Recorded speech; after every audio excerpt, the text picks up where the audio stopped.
Assalamualaikum geng. So ni ada restoran sikit atas ada rumah. So rumah abang Fox pernah belajar. Nanti kita bagi B-roll kat korang.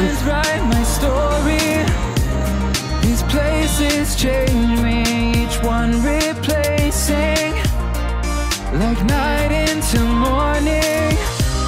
I miss the open air, the going anywhere, riding with you. Assalamualaikum geng, kita sekarang kat Manchester. Kalau ada putih selawar kita tunjuk kat korang.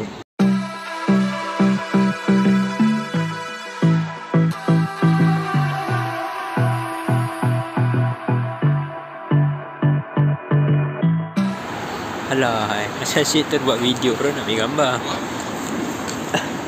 Tapi tu lah polis dia jaga pintu tu lah.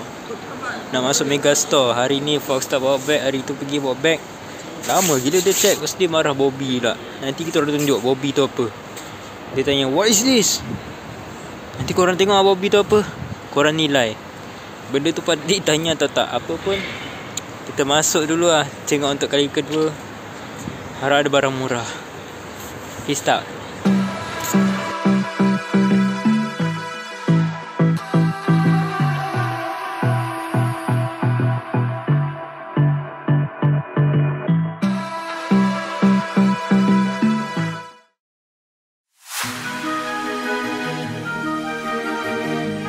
I can feel the power, I can feel the power. Feel the power.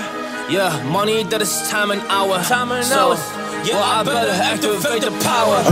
I'ma activate it, gotta make it, gotta chase it. I don't care what they be saying, I'ma do it now. And I've been really saving, I ain't giving up and I ain't giving in. Do it now for the dividends, I'll be on the path, I just gotta get it. Cause I got my mind on some bigger things. So man, I ain't gonna give in now, I just gotta live this now. I be gonna be when I'ma kill this stuff real quick. I'ma go take it to town, cause I gotta be that king in the ring. When I'm knocking it out, when I'm back with the real. Cause I am just up on the journey, you just know that I'm just going insane.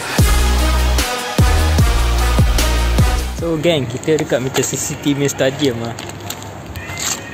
Tu dia punya star. Harap ada barang murah. Kalau ada barang murah kita bagi tunjuk kat korang. Padang.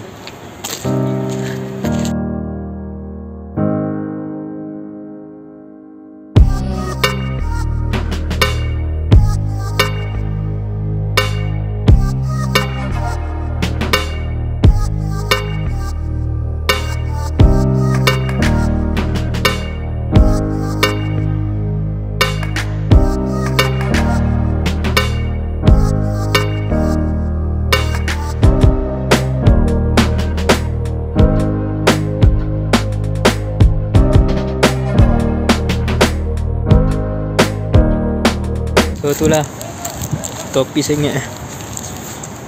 Stadium Etihad. Tadi shop tak ada apa-apa lah. Cuma mereka kru ada beli kitchen. Tapi Fox tak beli apa-apa sebab ada barang nak beli dekat Leicester. Tak ada beradik. Harap dapat beli lah sebab dia tak tahu planning macam mana. Oi Kang, apa pun we'll see you in the next footage. Peace out. Dia nak langgar aku, tak horn pun. Jom.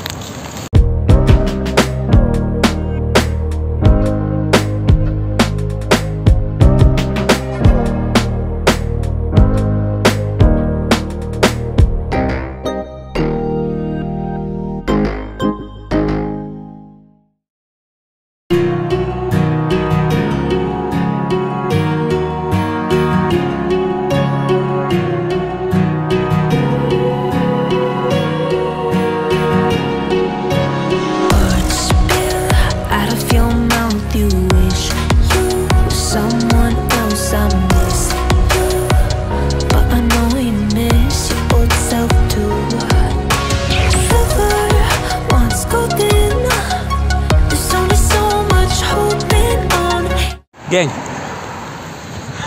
Negatif pula 10 darjah Celsius geng. Boleh hujan kalau hujan. Liverpool punya kedai geng, shop dekat stadium Liverpool. Harap-harap ada barang murah. Kalau ada kita beli lah. Kalau tak ada nak buat macam mana kita tengok. Apa pun kita cuba bagi footage lawan untuk korang. Jom.